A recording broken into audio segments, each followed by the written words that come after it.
പരക്കെ ശക്തമായ മഴയാണുള്ളത്. കൊച്ചിയിൽ രാത്രി മുതൽ ആരംഭിച്ച മഴയ്ക്ക് ശമനമേയില്ല. എറണാകുളം, ഇടുക്കി, തൃശൂർ ജില്ലകളിൽ റെഡ് അലേർട്ടാണ്. 5 ജില്ലകളിൽ ഓറഞ്ച് അലേർട്ടുമുണ്ട്. ശക്തമായ കാറ്റിനും കടലേറ്റത്തിനും സാധ്യതയുണ്ട് എന്നുള്ള മുന്നറിയിപ്പ് കൂടി വരികയാണ്. നമുക്ക് അർജുൻ ബട്ടന്നൂരിലേക്ക് പോകാം വിശദാംശങ്ങൾക്കായി. അർജുൻ, കൊച്ചിയിൽ രാത്രി മുഴുവൻ മഴയായിരുന്നു. എന്താണ് സാഹചര്യം? മഴക്കെടുതികൾ എവിടെ നിന്നെങ്കിലും റിപ്പോർട്ട് ചെയ്തിട്ടുണ്ടോ? ഇപ്പോഴും കാണാം അർജുൻ നിൽക്കുന്നിടത്തും ശക്തമായ മഴയുണ്ടല്ലോ.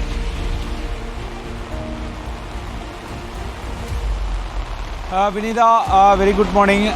എറണാകുളം ജില്ലയിലടക്കം ഇന്ന് റെഡ് അലേർട്ട് പ്രഖ്യാപിച്ചിട്ടുണ്ട്. എറണാകുളം, തൃശ്ശൂർ, ഇടുക്കി എന്നീ ജില്ലകളിലാണ് റെഡ് അലേർട്ട് പ്രഖ്യാപിച്ചത്. അതുകൊണ്ട് തന്നെ മധ്യ കേരളത്തിൽ അതിശക്തമായ മഴയുണ്ടാകും എന്ന കാര്യം ഉറപ്പാണ്. ആലപ്പുഴ, കോട്ടയം ജില്ലകളിൽ ഓറഞ്ച് അലേർട്ടും പ്രഖ്യാപിച്ചിട്ടുണ്ട്. ഞാൻ നിൽക്കുന്നത് കൊച്ചി വൈറ്റിലയിലാണ്. ഇവിടെ ഇന്നലെ രാത്രി തുടങ്ങിയ മഴയാണ്. ഇപ്പോഴും നിർത്താതെ തന്നെ മഴ പെയ്തുകൊണ്ടിരിക്കുകയാണ്.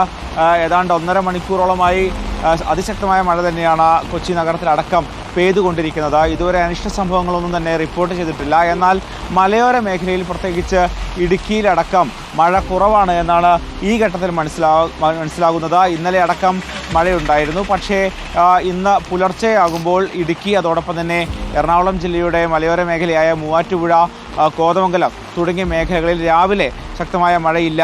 ഇടവിട്ട് നേരിയ മഴ മാത്രമാണുള്ളത് എന്നാണ് മനസ്സിലാക്കുന്നത്. എന്തായാലും റെഡ് അലേർട്ട് പ്രഖ്യാപിച്ച സാഹചര്യത്തിൽ എല്ലാവിധ സജ്ജീകരണങ്ങളും ഒരുക്കിയിട്ടുണ്ട് എന്നാണ് ജില്ലാ ഭരണകൂടം അറിയിച്ചിട്ടുണ്ട്. പ്രത്യേകിച്ച് മലയോര മേഖലയിലേക്കുള്ള വിനോദസഞ്ചാരികളുടെ യാത്രകളടക്കം പരമാവധി ഒഴിവാക്കണം എന്ന നിർദ്ദേശം നൽകിയിട്ടുണ്ട്. വിനോദസഞ്ചാര കേന്ദ്രങ്ങളിൽ പ്രത്യേക ജാഗ്രത പുലർത്തണം എന്നും ജില്ലാ ഭരണകൂടങ്ങൾ പറയുന്നുണ്ട്. മാത്രവുമല്ല, അടിയന്തര സാഹചര്യം ഉണ്ടായിക്കഴിഞ്ഞാൽ ദുരിതാശ്വാസ ക്യാമ്പുകളടക്കം തുറക്കാൻ വേണ്ടി തഹസിൽദാർമാർക്ക് കൃത്യമായ നിർദ്ദേശം നൽകിയിട്ടുണ്ട്. അത്തരത്തിൽ വെള്ളക്കെട്ടുണ്ടാകാൻ സാധ്യതയുള്ള, മണ്ണിടിയാൻ സാധ്യതയുള്ള മേഖലകളിലൊക്കെ തന്നെ പ്രത്യേകം ജാഗ്രത പുലർത്തണം എന്ന നിർദ്ദേശമാണ് ജില്ലാ ഭരണകൂടങ്ങൾ നൽകുന്നത്. എന്തായാലും ഇന്നലെ ഓറഞ്ച് അലർട്ട് എറണാകുളം ജില്ലയിലടക്കം ഉണ്ടായിരുന്നു.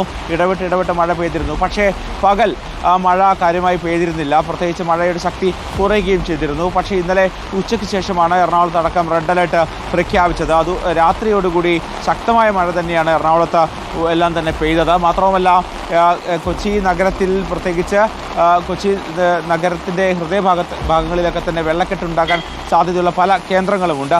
അവിടെയൊക്കെ തന്നെ പക്ഷേ ഇപ്പോൾ നിലവിൽ വലിയ പ്രശ്നങ്ങളില്ല എന്നാണ് മനസ്സിലാക്കുന്നത്. പക്ഷേ തുടർച്ചയായി മണിക്കൂറുകളോളം മഴ പെയ്യുകയാണെങ്കിൽ കൊച്ചി നഗരത്തിലടക്കം വെള്ളക്കെട്ട് ഉണ്ടാകാൻ സാധ്യതയുണ്ട്. പ്രത്യേകിച്ച് ഇരുചക്ര വാഹന യാത്രക്കാരും അതോടൊപ്പം തന്നെ മറ്റ് വാഹന യാത്രക്കാരുമൊക്കെ തന്നെ പ്രത്യേകം ജാഗ്രത പുലർത്തണം എന്ന നിർദ്ദേശമാണ് ഇപ്പോൾ ജില്ലാ ഭരണകൂടം നൽകിയിരിക്കുന്നത്. വിനീത, ശരി. ഏതായാലും എറണാകുളത്ത് തോരാ മഴയാണ്. മധ്യ കേരളത്തിലാകെ ഇന്ന് മഴ കനക്കും എന്ന് തന്നെയാണ് കാലാവസ്ഥാ മുന്നറിയിപ്പ്.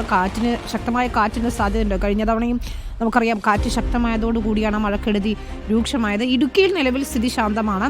മഴയുണ്ടെങ്കിലും കാര്യമായ പ്രശ്നങ്ങളില്ല എന്നാണ് റിപ്പോർട്ട് ചെയ്യുന്നത്. അർജുൻ മട്ടന്നൂരായിരുന്നു വിവരങ്ങൾ നൽകിയത്.